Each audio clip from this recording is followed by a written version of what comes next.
All right, we're going to talk to a few of the people that were on the, how about that?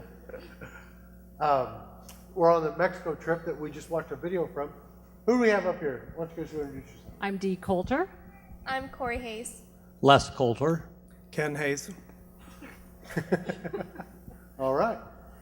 You don't want to sit too close to your family members, I see. No.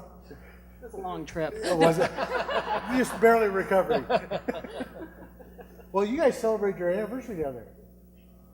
Is that right? Yes, we did. We had our 30th anniversary down there.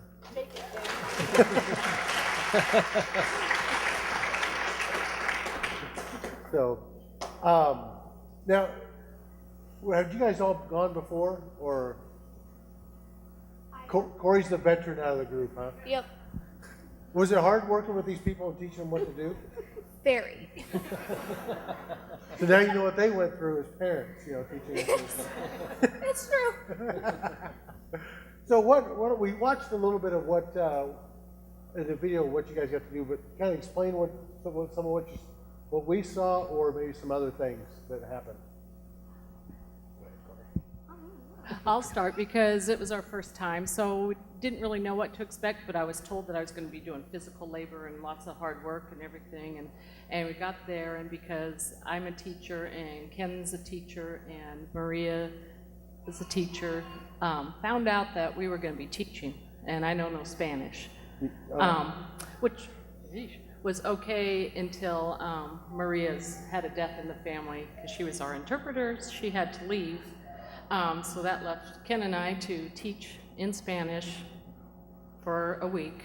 But we recovered, we planned, and so we didn't sweat as much from physical labor, just from freaking out about what to do, and how to teach these kids and keep them in line and everything, especially these kids.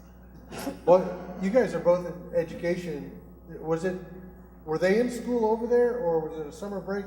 Because you guys usually don't work in the summer, right? Nice try. Nice try. That was intentional. There's a reason for that.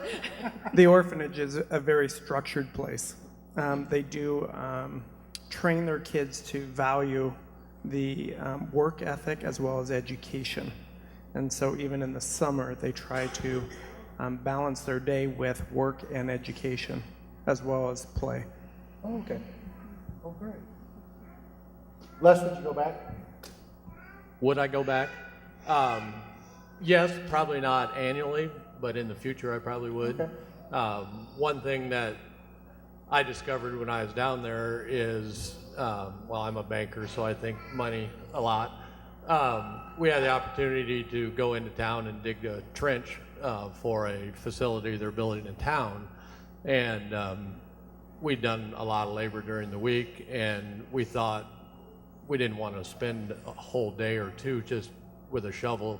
So we were going to just rent a backhoe and get this trench dug.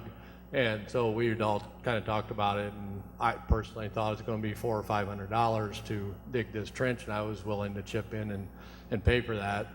Well, Gil, the director of the facility, made some calls to see if we could rent a backhoe, and he ended up finding a man and a backhoe for $60.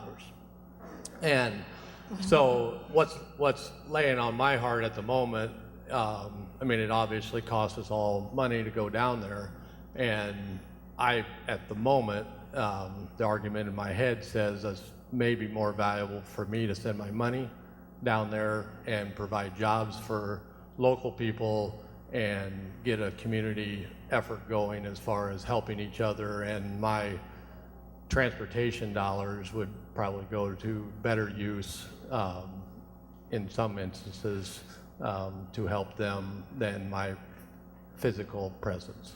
So that's where I'm at the moment. Okay. Corey, you've gone a couple times. Yes.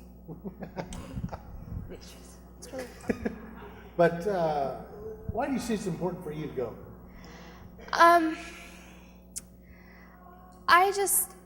I love the kids down there. That's one of the main reasons why I go down there. All the kids are so wonderful, and it's so hard to leave. And like the first time I went, I was like, I need to come back. I need to come back, because these kids, they're more I think, influential to me than I ever am to them. So I just keep wanting to go back because of the kids. Okay. I'm gonna ask you a pretty difficult question. Okay. Is this, from going and experiencing what you have at the orphanage there in Mexico, how's it changed your life? Yes. It gives you a whole different outlook on life, I think. Really, lots of times we're caught up on our little world and don't realize how different it is in different places. And it just really opens your eyes to how different, just in another country, it's totally different than what my life is. And it just totally changes your perspective on life. Okay. All righty. Well, thanks. I wish we could talk more and hear more from the parents, but our culture is that we kind of run by clock and time and places to eat and other things to do. I know it's kind of crazy. But thank you guys very much for coming up and sharing. So.